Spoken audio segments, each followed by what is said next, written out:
This episode is supported by LCMC Health, encouraging our listeners to help the men in our lives take ownership of their health.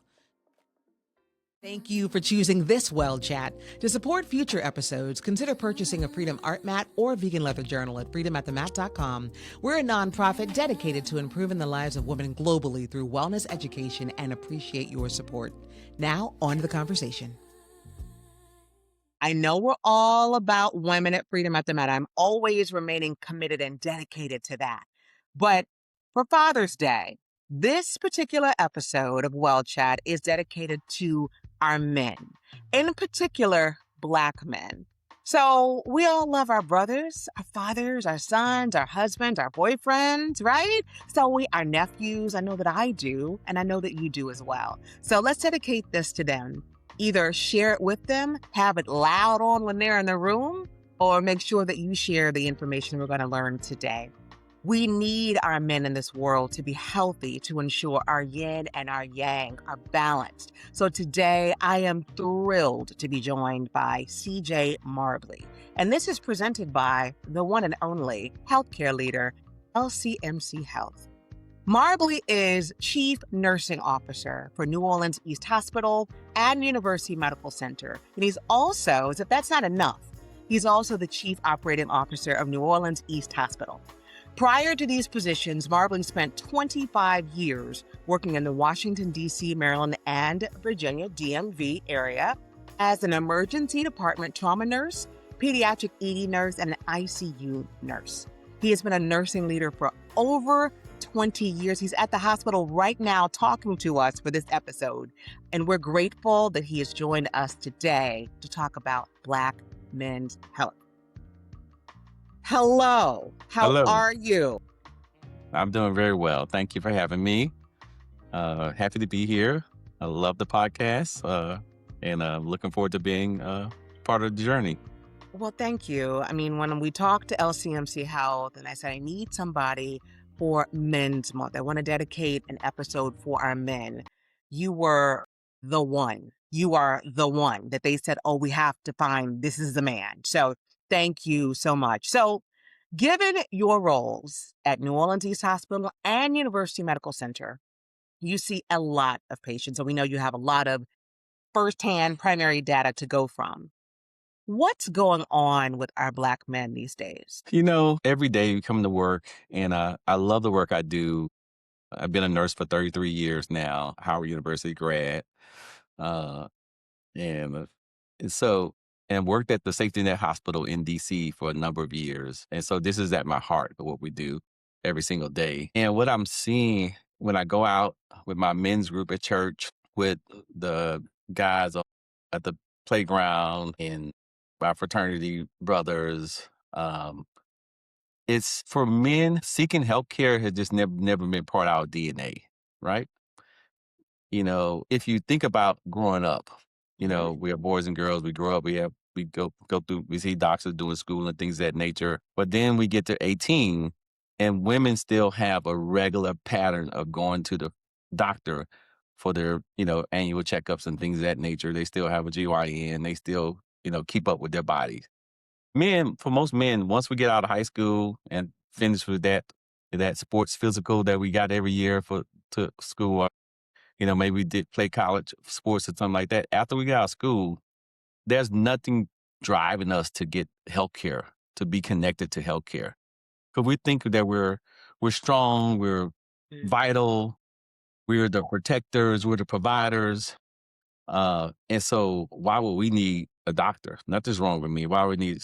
And sometimes we see seeking a healthcare as a weakness, that I'm showing some vulnerability or some weakness in my body, in myself, in my mind. So you all wake up one morning and your right leg, you have a big cramp in it.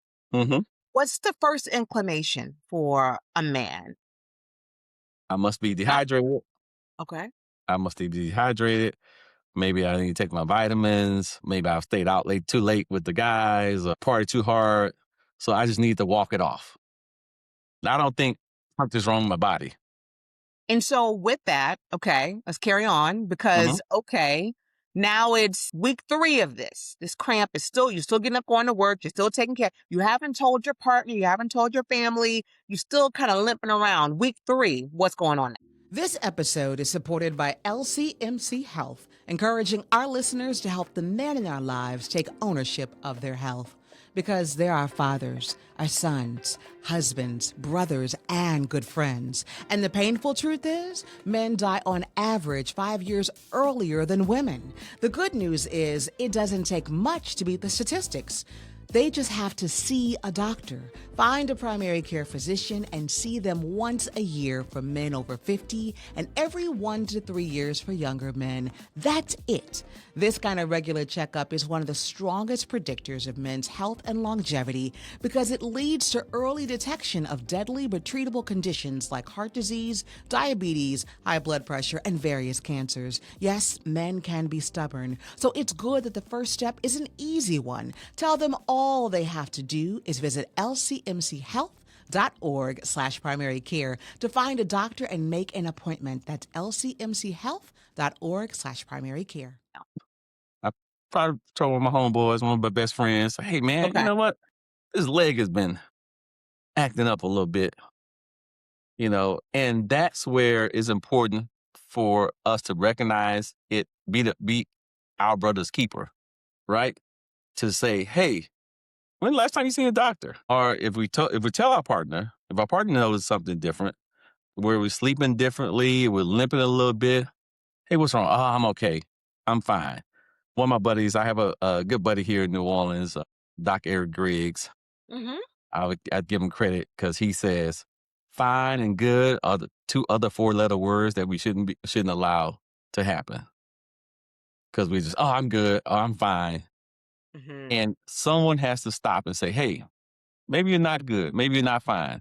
Have you seen a doctor? So, Mr. Marbley, CJ, I need you to help us with that, right? Because Mm-hmm. this is mostly an audience of women, and we are caregivers, caretakers. We have our partners, our spouses, our children, our fathers. I have an 89-year-old father, and that has been very interesting to watch that as well, even at 89, how Mm-hmm. much he doesn't want to be bothered with the doctors. Right. But what's the language that either your homeboys or the women who are watching this can give to our men to encourage our men to go to the doctor and take care of themselves without sounding like we're nagging or preaching? So I like to use this example. If your check engine light came on at your car, there's no man that I know would drive around for 3 weeks with the check engine light on. No, none. No man I know that would drive around with bald tires on the car. So, like, we would take the time and make sure we fix that thing. So you walk around with this limp, just, use an analogy to say, hey, if your tires are bald on your car, would you keep walking around? Would you keep driving around on it? Like No. those legs are more important than the tires on your car. Okay. So can I Okay. get it checked out for me? Because if it was vice versa, and you and the man jumped into your car and saw the check engine light on and some other lights on and the tires are bald, he would get on you about like, what are you doing with this car? You know.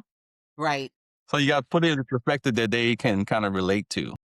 No, and I appreciate that, breaking it down. And I think that every man I have been a part of their lives, my ex-husband in particular, where I'm like, no, we have to go to like a primary care, all this going to like the ER every time that there's a call, like we have to establish a relationship. Like once they actually establish a relationship and they find a doctor they Hmm. like and they start going, they kind of, they lighten up a little bit. And I think sometimes we as women want to avoid the friction and the arguments around it. So, all right.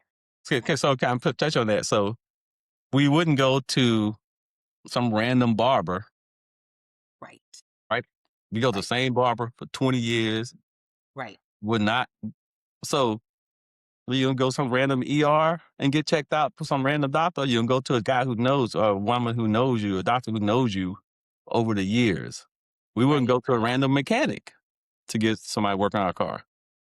So Someone, we and don't do random anywhere else in our lives. Why would we do random with our most precious thing that we got with our. Well, and I think I would even offer for the sisters watching this, if you're having this issue in particular of getting, there's something wrong with your husband, but you can't get him to go, I would invite you to figure out how you can encourage him from a place of love. Mhm, As mhm, CJ is saying, you may have to do the diligence. I remember when I was married, I actually met with the doctor first. mhm. I did like a whole screening of which doctors I was gonna the pool that I was gonna make available to him. And I kind of set up appointments in advance to make sure that he would like them because the temperament, right? So you may Mhm. want to do some of that screening in advance. CJ, as we're talking about our Black men, I often hear about colon health. You Mhm. hear about a lot of colon cancer. You hear about high blood pressure, diabetes, heart disease.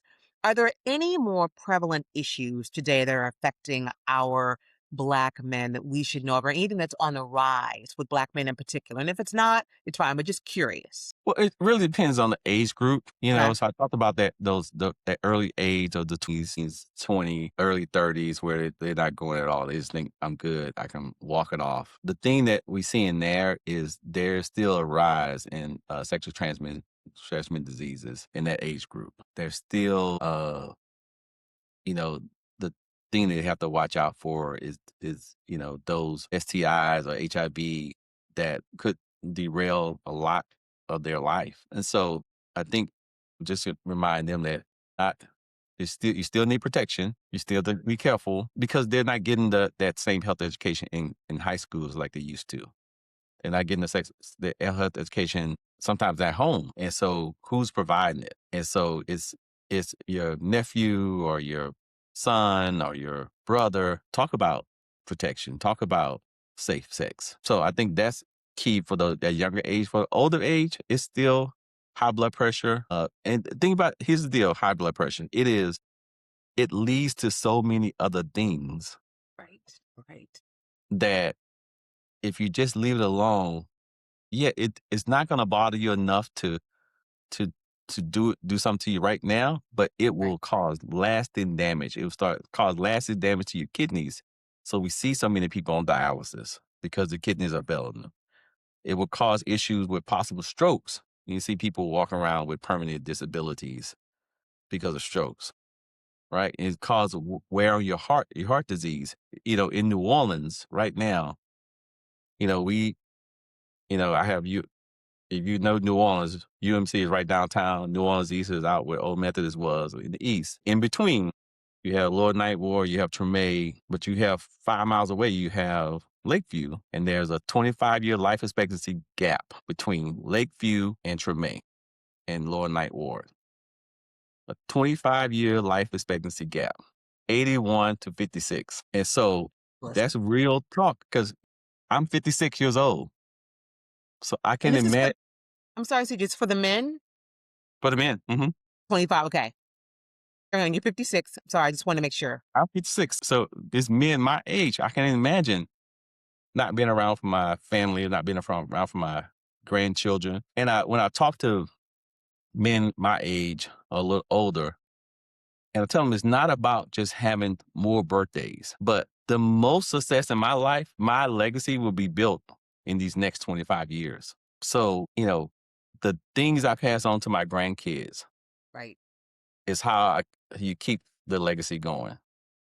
The ability to pay off my house, pay off my cars, to Right. leave something to the next generation Right. that makes a difference to not only my family, but to the community. So these 25 years are important. But when our kids need to start work and they need somebody to pick the kids up from the school, Right. Right. Right. are Right. you there to do that? CJ, so I want to talk about any screenings or preventative visits that Black men should be planning in their 20s, 30s, and 40s to get that on record. But I want to go back to the STIs. And I Hmm. don't want to go too far off on a tangent. That's fine. But I've heard about this STI pandemic, right, that's happening Hmm. in New Orleans. And I'm curious, as a medical professional, if you have any insights behind what's driving that. I mean, you said a couple things that they're not getting the sex education in school, they're not getting it at home. My head went to, is it the fact that everybody's on dating apps now and everybody's just dating with abandon, and there's a loneliness epidemic, and so you're looking to sex potentially to fill some voids from loneliness. But clearly, I'm not a medical professional, and I've not read a bit of research. I'm kind of putting together some things in my own mind. But do you all have any insight into that? So it truly is a lack of knowledge. Okay. Okay. So I agree with those points you made is you have all that working, right? But it's the lack of knowledge of how to protect yourself and what protection means, and that you can't just. So I'm fortunate to be married to a woman who spent 16 years as a national educator on national sex educator. Wow. So some of this I know from her. Shout out to Mrs. Marbley. Mhm. Yes, yes, shout out. And so I've learned just around her, hearing her teach and her talk. But it really is about like a lack of knowledge.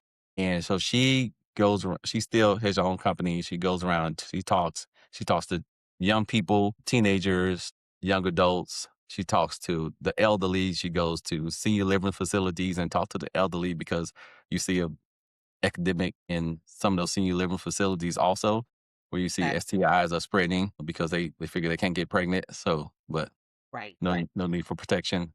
So it is just it's a little bit of the sense of freedom, of like sexual freedom that young people have, Okay. but they don't have the Young people have always had that. right. Yeah. But they don't, but we always had either some fear that was put in us, or we had education that we, protect ourselves. And I think both of those things have kind of gone away, and we're just seeing the spread. And the thing is, men don't always have as many of the symptoms as women would have in these STIs. And so guys say, well, nothing wrong with me. Doesn't mean that it was something might have been wrong with the person you were with before, and you could be spreading it without even knowing it. And so, have you ever been tested? So, to CJ, pardon me for interrupting. I just want to ask you, like, in terms of LCMC Health, New Orleans East Hospital, University Medical Center, are there any particular proactive measures that you all are offering, or what is being done to stop this pandemic? Because I understand it's really ravaging our community here in New Orleans. Well, for like New Orleans Hospital, we've done a lot of. We have a mobile team that goes out in the community and does a lot of education partners with different entities that really focus on it. Whether it's St. Thomas or other entities. Well, so we partner with our community partners. Our community team goes out about to 90 locations every year, just doing screenings, connecting people to testing, working with the different companies. And the big thing we do every year also is in October we do a Black Men's Wellness Walk, and every year we screen about 400 to 500 Black men head to toe. We screen everybody. Anybody that comes, women, children, anybody can get screened. But we count how many Black men we screen. And every year we tend to screen about 400 to 500 Black men from head to toe. We have STI testing out there.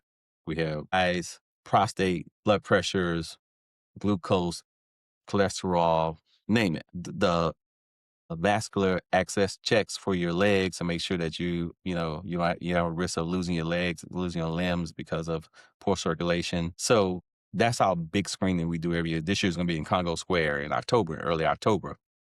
So, Awesome.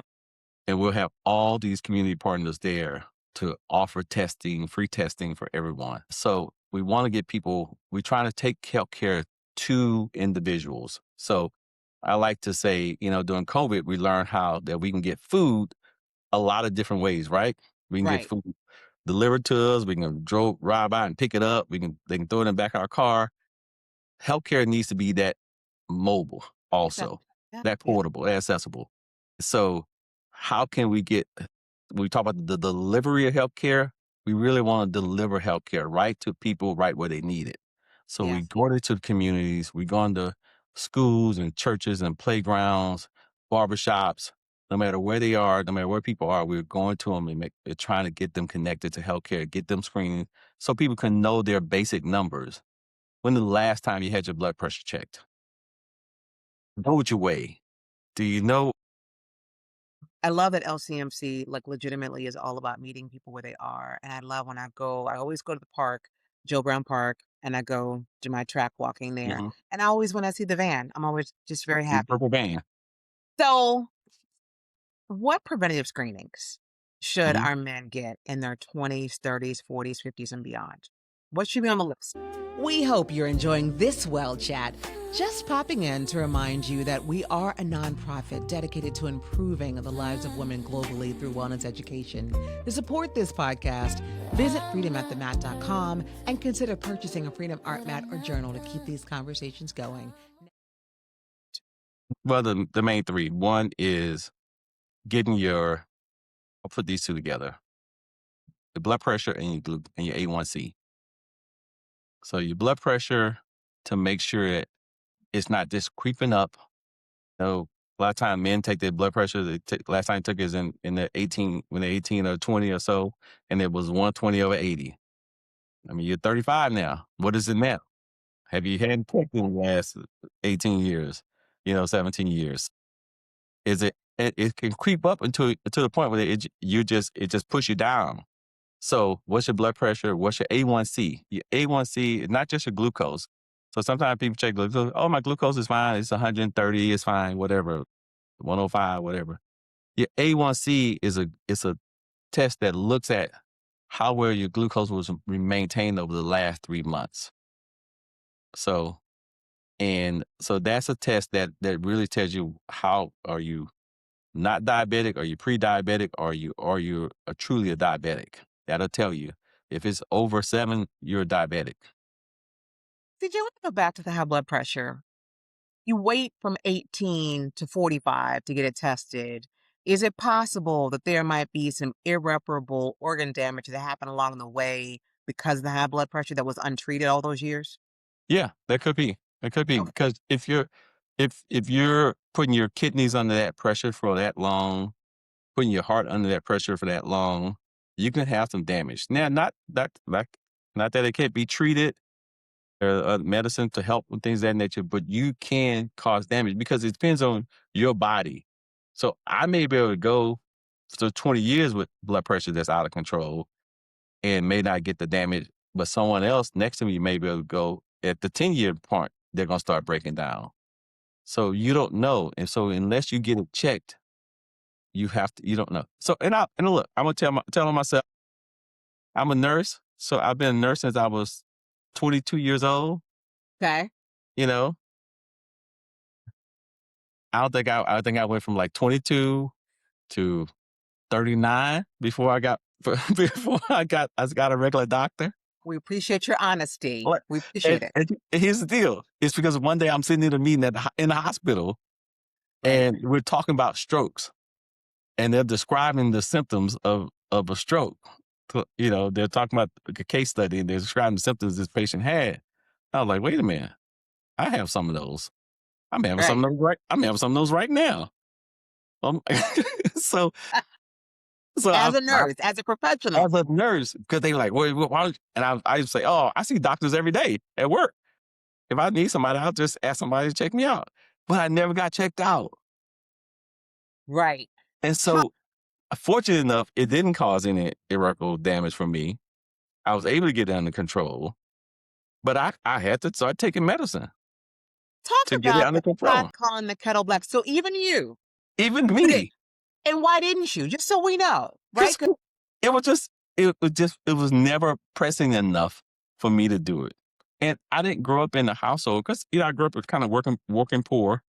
I didn't grow up in a household where people had healthcare. I thought healthcare was a privilege, A luxury. a luxury. Okay. And Okay. even though now, as a professional, I had healthcare, I had health insurance. I was around professionals all the time.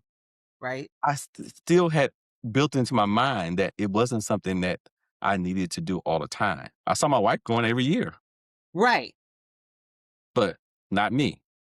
So I'm saying, yeah, we have to make it just a regular thing, something as regular as an oil change. It costs less than an oil change. With your your deductible or whatever whatever when you have to go and pay your copay, it's less Right. than an oil change.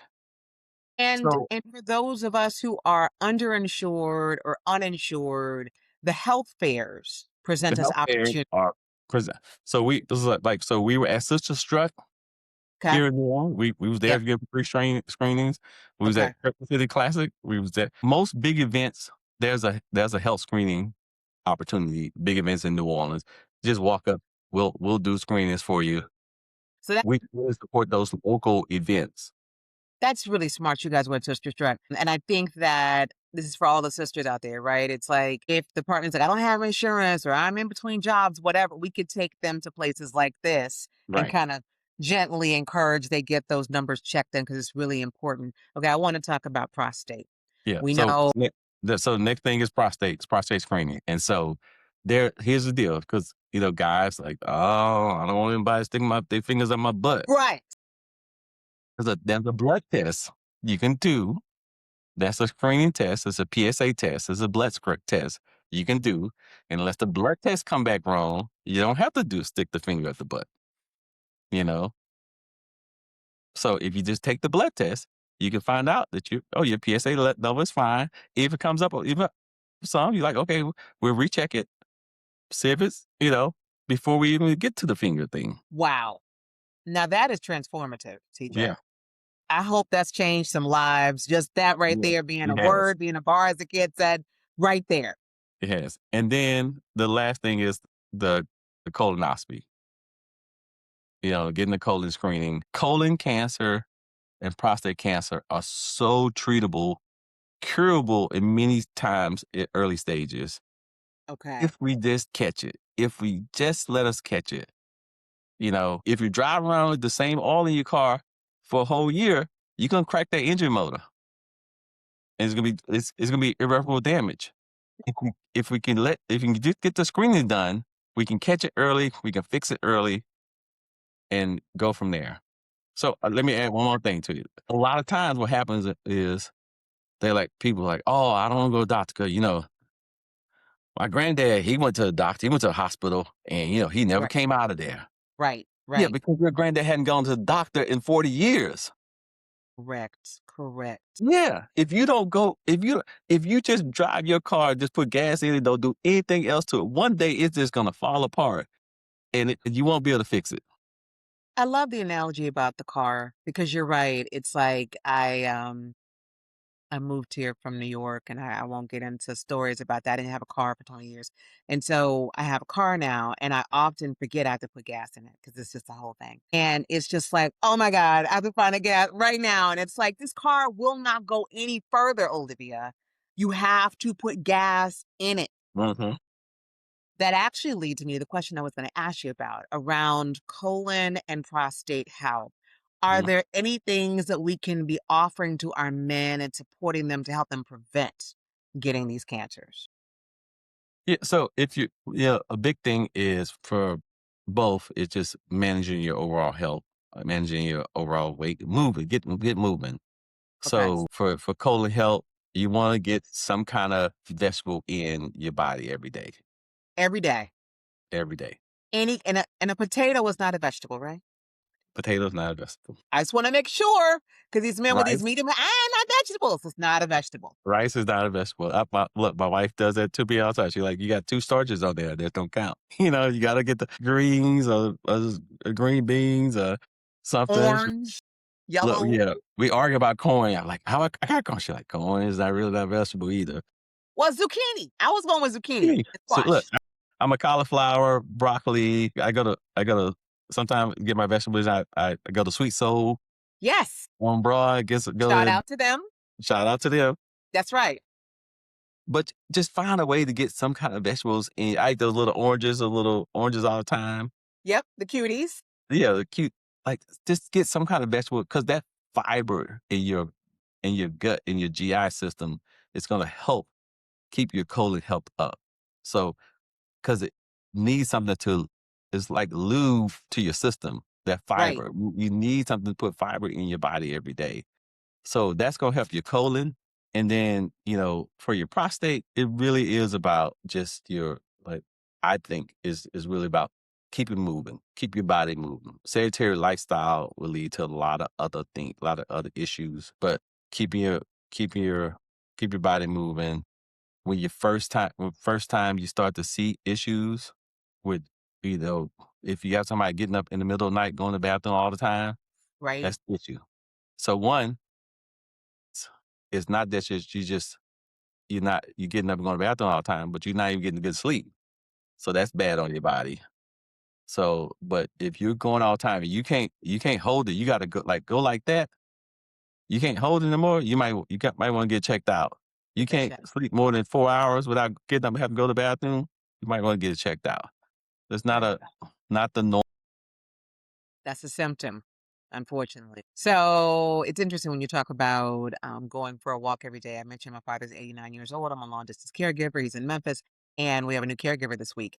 And she sent me a message saying, "Hi, Miss Livia." And I was like, "The one request, you have to take him walking, like walking a dog. I said, you have to walk him every day." And I know he is sick of me. And I'm sure that he wishes that they didn't have my number, right, to manage. But it's like you're gonna walk 2 floors of your senior village every day Mhm, because he's 70, he's 89. He sits and he watches TV all day, right? And I'm mhm, like, I see it. I'm like, no, we gotta go. Let's go, let's go.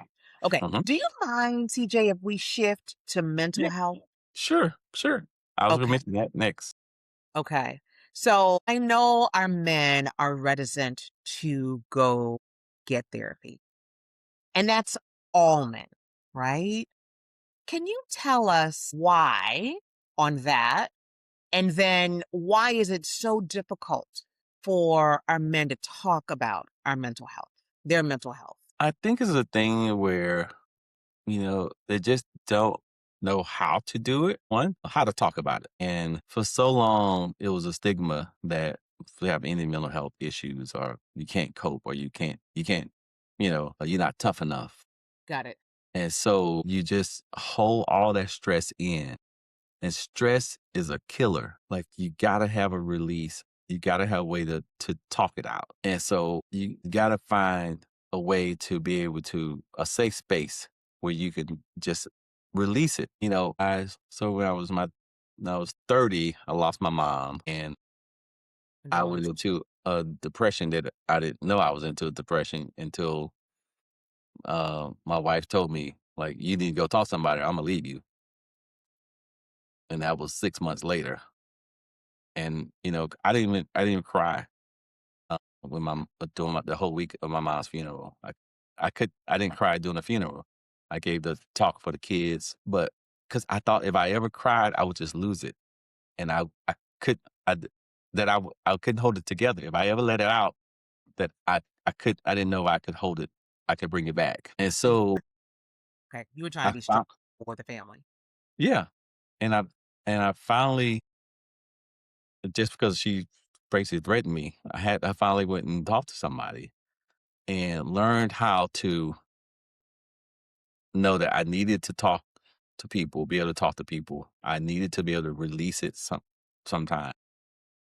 I needed to be able to cry. And it helped me because I finally figured out a way how to work my way through those moments of depression, moments of sadness. It doesn't mean that you have a mental illness. Just life circumstances can put you into a mental state that you have all the signs and symptoms of depression and, things of that nature.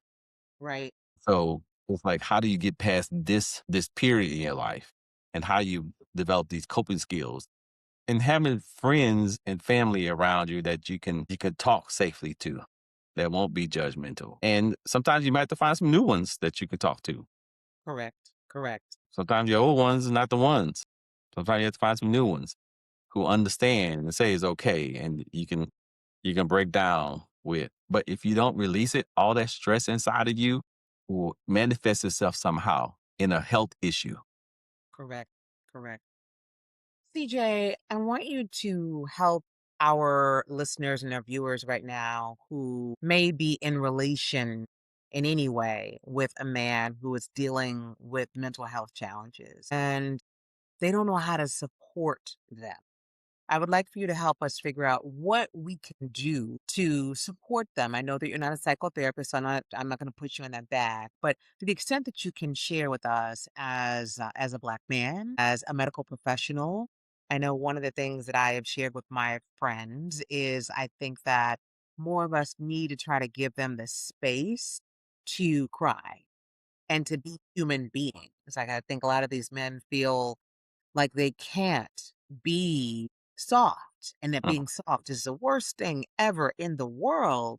But I understand that the pressures from men, especially Black men in our world, are very difficult, and I could never pretend to be one. I know a lot of our women are like, I had to be the man and the wife, a man and a woman in the household, but we're still not a Black man. So that's a very long-winded question for you to share. However, you want to give us some insight into how and some advice on how we can support our Black men in being vulnerable with us. And also, part two, how if the issues are beyond us and them just talking with family and friends, they actually need to go see a medical professional like a psychotherapist, how we can support them. So, couple things. One is most men will open up at one point and see how you use that information toward them. So, if I break down in a moment with you and you're my mate, the next time we get into a heated discussion, are you going to use that against me?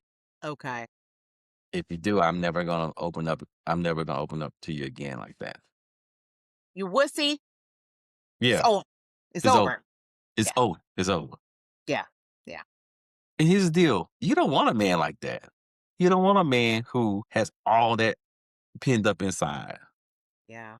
You don't want a man who can't show vulnerability, who can't show emotions like that. If you do, God bless you. Right. Right. But I think many of us want to be that soft space too. We should right. want the soft space for the men. Okay. Then the other part is, and then the more you allow that and don't use it, the more you're able to have those conversations. So the other thing is that women talk face to face a lot, right? Right. Men don't talk face to face a lot. Men tend to talk side to side. Like if I'm talking to my buddy, we're probably both watching the TV, watching some game on TV, and we both just talking side to side. We're not talking face to face. You're right. I remember watching that with my dad and one of my ex-boyfriends. Mhm. And I was like, what's happening? I walked in, they were just sitting on the couch watching the game. But then I was like, are you talking? What? I'm confused. Okay. Yeah, so we talk. So, you know, well, stop and look at me when we talk. Like, okay, if do you want me to talk or you want just let me talk. You want to get a man to talk. Get him on the road driving, and hey, so what's been going on with you and your dad? What's been going on? What's been going on at work? It sounds like you've been really stressed. Oh man, you know, get him on a long drive. He'll because he's occupied doing something else, so he can talk and like he can just kind of let it out. So men tend to not talk face to face like that. They tend to talk looking at something else, but just having this side conversation. Take them on a road trip or take them somewhere. You Yeah. can't be doing it face to face. Get out of the lake, sit at the park. That requires, CJ, does that require just too much vulnerability to like be looking at you as my partner or my father? Because you're right. I used to talk to my dad about very sensitive things on the road, the back and forth from Memphis to New Orleans. A lot. Now that you say, I never thought Mhm. about that, but it was easier for me. And so, And okay. you can probably say in your sons or your brothers or your uncles or whatever Yeah. that they tend to do a lot of talking just sitting around, not all facing each other, but just kind of sitting around, just kind of. The other thing is, oh, and they've done studies. They put little boys and little girls in a room together and put two chairs, and the girls turn the chairs toward each other. The boys would turn the chairs back to back. Okay. So it's creating the space. It's all about just creating this. So barbershop, they'll go in the barbershop and start talking talking about stuff. And so it's meeting them where they are to try to get them in the most comfortable position so they can be vulnerable. And then if they're in a point of crisis, like I was in a point of crisis and I had to go talk to somebody. So then you might have to help them find somebody. Right. No one's, people are not used to, guys not used to just finding a therapist. Like, Right. I don't know. They've never had to get a therapist. They don't even know anybody who talks to a therapist. Women, Right. you probably know 5 people who have therapists. Correct. Including myself. So Right. yeah, you're like, And so, but yes, guys, like I don't, you're like, you know, your friends also have a therapist? Oh, I don't know any of my friends that have therapists. Huh? Like, no. So you're gonna have to help 'em find a therapist, and then you might have to. I'm gonna take the ride with you. All right, I'm gonna walk into the door. I'm gonna walk in with you. All right, I'm gonna let you go on in by yourself. I'm way out here, right. you know. So because you let them go by themselves, they might pull up to the drive to the parking lot and like, oh, I'm gonna do it. I'm gonna turn this around, you know. So because like I understand he a grown man, he's a successful man, he should be able to do all this by himself.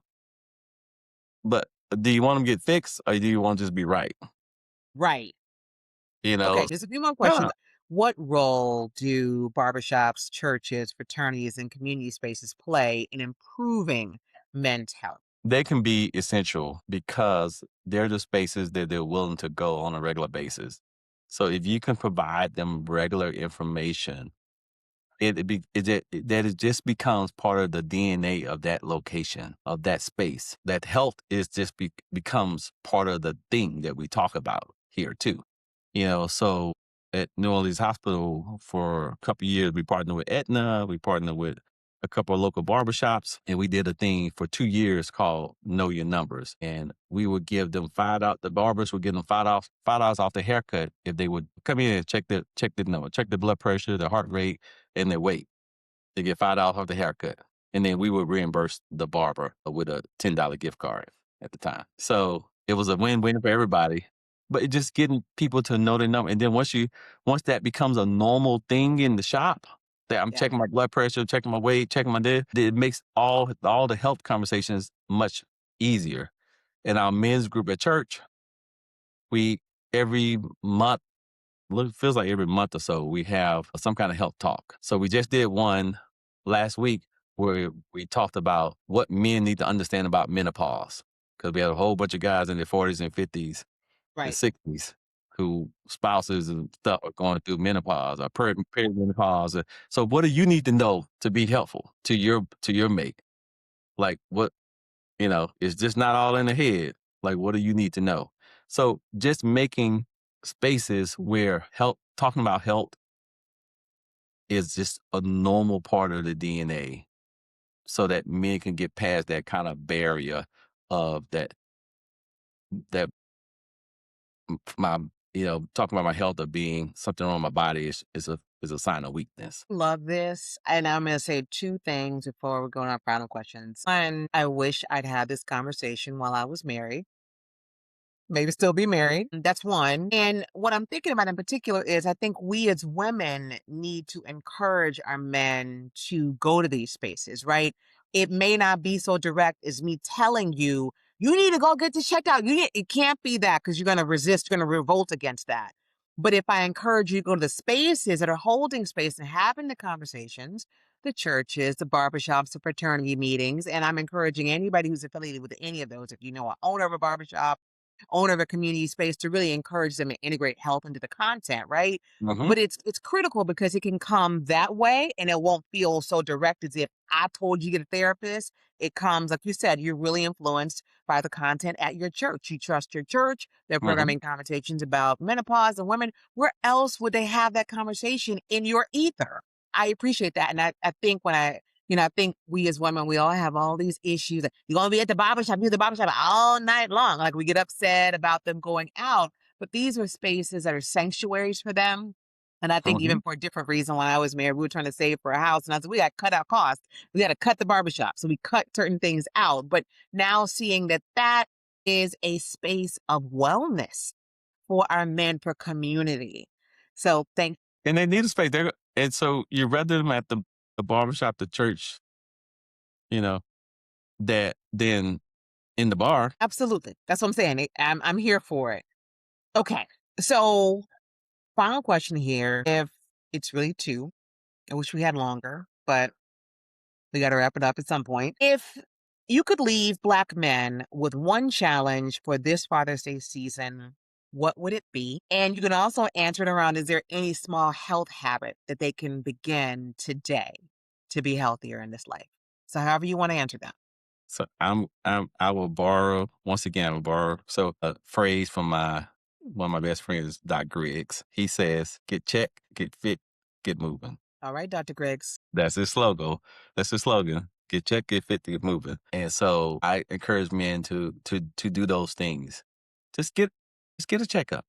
Just if you take when you take your car to get service, make an Correct. appointment for yourself too. If you There- getting fit is, I mean, just small moderation in your eating. You can still eat the things you love.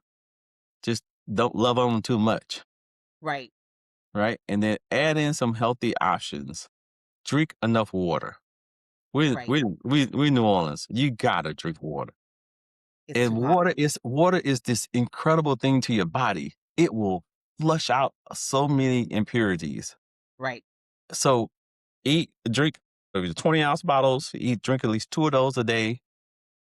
If you can, you get the bigger ones. Drink at least 2 of those a day.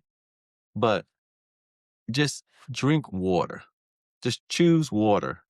to start with that. Start with water. Here's the deal. If you start with water before you eat, you're gonna eat less too. Absolutely. Get You know, checked, get fit, get and get moving. moving and go walk. Just go move. Just Right, get out. Do some line dancing. Go right, go right, go walking. Go ride a bike. Just right, you don't have to pay for a gym membership. right. Like New Orleans has become a very walkable, rideable movement city. Like they put a lot of things in place that we can get to. Well, you talked about Joe Brown Park. You Hmm. can get to real quick, Right, and they got walking trails there. They got exercise things along the trail. They got they got track. They got courts. They got tracks. They got everything. they It's do. like it right there. Like it's hard to find a park with more things there than Joe Brown does. But you go to City Park, you can go up to Lafitte Greenway. Like there's a lot of options for you if you just choose to get moving. And the thing that's going to help you live longer is how much can your legs keep you moving. If your legs can keep you moving, you're gonna live a longer time. Listen, this 89-year-old teenager that I've got in Memphis, I'm always like, okay, I'm trying to keep you out of a wheelchair. That's Hmm. what's happening. And I have the QB for him to sit there and watch TV. I'm like, we just got to Hmm. keep the legs moving, Yep. right? Because Yep. once you become immobilized, it's just down from there. Downhill. Yes. You're so So, right. my final question, because my questions do beget questions, but I promise it's the final one. How do you think, in your opinion, our world will look different if we had healed and healthy Black men, more of them in it? We wouldn't see the deficits in our communities that we see because when that black man dies at 56, that family goes down. They don't always keep the house. The community turns over. It goes down. It gentrifies. It's not the same community. It's not the same family. And if it's not the same family, you don't get the same communities. And so if we change that pattern, we can reclaim the communities that we love so much. We can reclaim our families, but we first got to reclaim ourselves. Absolutely. Wow. Thank you so much, CJ. I never thought about it in that way. And I hope that the women and the men that I know are listening to this, I'm manifesting that men are going to listen to this as Absolutely. well, will understand the severity and the impact on those that they love. That it's not just about, getting your blood pressure checked for you and your ego. It's about legacy and community, actually. Our health really does impact those things. Can I add CJ one Marm. thing? Yeah. I want people to understand also that I stand here right now at UMC. So UMC took the place of Charity Hospital, right? Yes. We were doing a talk, and I had one of my leaders come who's over our cancer center, who's our cancer unit, and she was talking about cancer care in the community. And the elderly lady said, I had cancer, I'm in remission, but I lost my insurance 2 years ago. And so I haven't been to the doctor in 2 years. And I said, Katrina, where will you have gone? She said, oh, I just went to Charity Hospital. The spirit of charity still lives here at UMC. This is still the community's hospital. I know it's new and big and it's $1 billion and it is fancy. It we got all kinds of awards, all kinds of recognition. It is. I've worked at a lot of safety net hospital. It is the most resource rich safety net hospital I've ever worked in. But it is still the community hospital. Just because it's big and new and shiny and doesn't mean it's not for you. If you need insurance, no matter what your ability to pay is, no matter what you need, we got it here. Show up. We will help you. We will help you even get you signed up for Medicaid if you need to. We will help you with those resources also. But don't go without care just because you don't know where to go. Show up. We'll figure out something. Thank you so much. CJ Marbley, much love to you for your time today. We are grateful to God for a man who has a heart that you do. We honor your wife, Mrs. Marbley, and your entire family.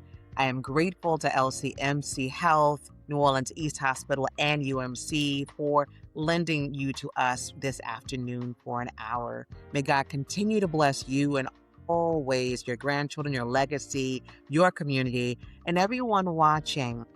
Please make sure that you share this with someone who needs to hear it. Our Black men need us. We're women, but we have to have the yin and yang. We're no good without our partners, our fathers, our sons, our brothers, our nephews, our husbands. So make sure you share this with them. And let's continue supporting our brothers, as it's been a journey forever from back in the day. Our ancestors, they needed one another. So let's make sure that we show that love to our brothers and get them healthy as well. May God continue to bless each and every one of you. Ashe.